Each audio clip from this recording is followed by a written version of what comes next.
Zdravo i dobrodošli na naš kanal. Za danas ćemo vam spremati jedno tipično zimsko jelo, a to je prebranac. Uživajte! U početak ćemo staviti pasulj da se kuva i da obječno onaj beli tetovac. Ja ovdje imam malo, pošto ću praviti samo za jednu ćerku.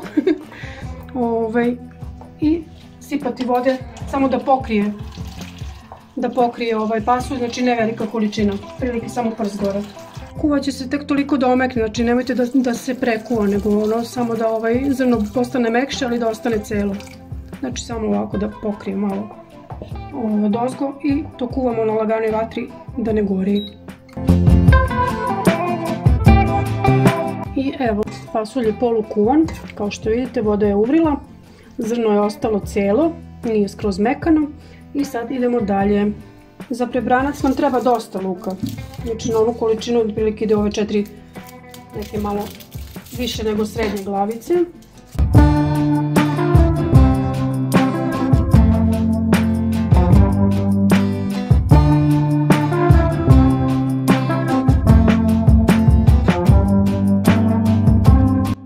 Luk ćemo iseći na tanke režnjeve, znači nećemo na kockice nego na režnjeve.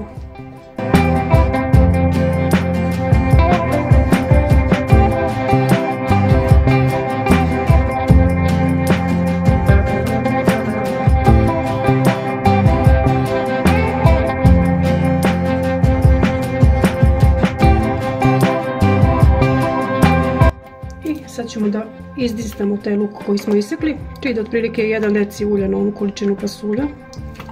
Luk ćemo odinstati dok ne postane onako mekan i staklast, poslije ćemo ga skloniti sa vatre, dodati beli luk i začine. Od začina ćemo staviti jalevu papriku, malo vegete, list lovora i malo bibera.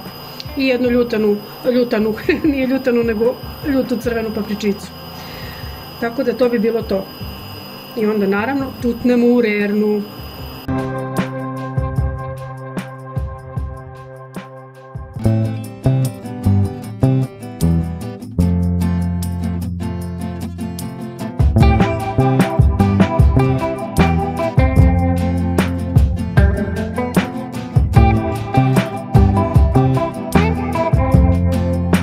Evo, kao što vidite, luk se izdistao, dobio je lepu staklastu teksturu, što bi rekli.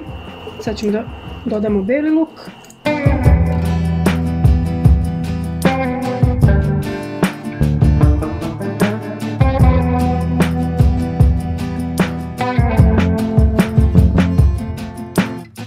Ja volim dosta paleve paprike, vegete.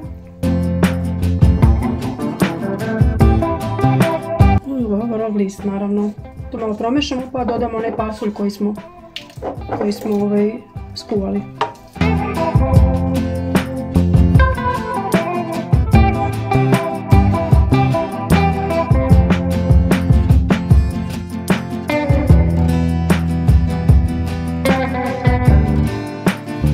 Kao što vidite, zrno je celo, on je na pola skuvan, malo više nego pola. I onda to prebacujemo u pekač.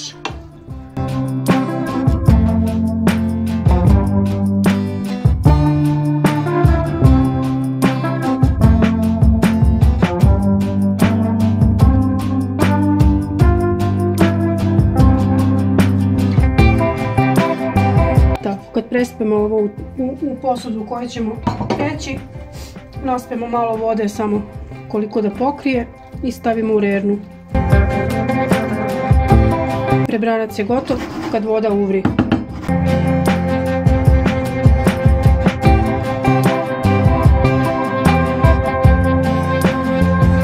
Sad ćemo staviti u rernu, naravno na 200 stepeni, ne 180 nego 200. I kažem dok voda ne uvri i onda je gotovo. To bi bilo to. Po želji možete da dodate nešto ljuto. Ja ću dodati ovu crvenu rapsodiju. Kao što vidite, još uvijek cvrči. Predivno miriše i jedva čekam da umočim hlebac u ovo cvrčanje ovdje. Nadam se da vam se recept dopao, da ste uživali i da ne ponavljam non stop jedno te isto. Molimo vas da nas zapratite. Ćao!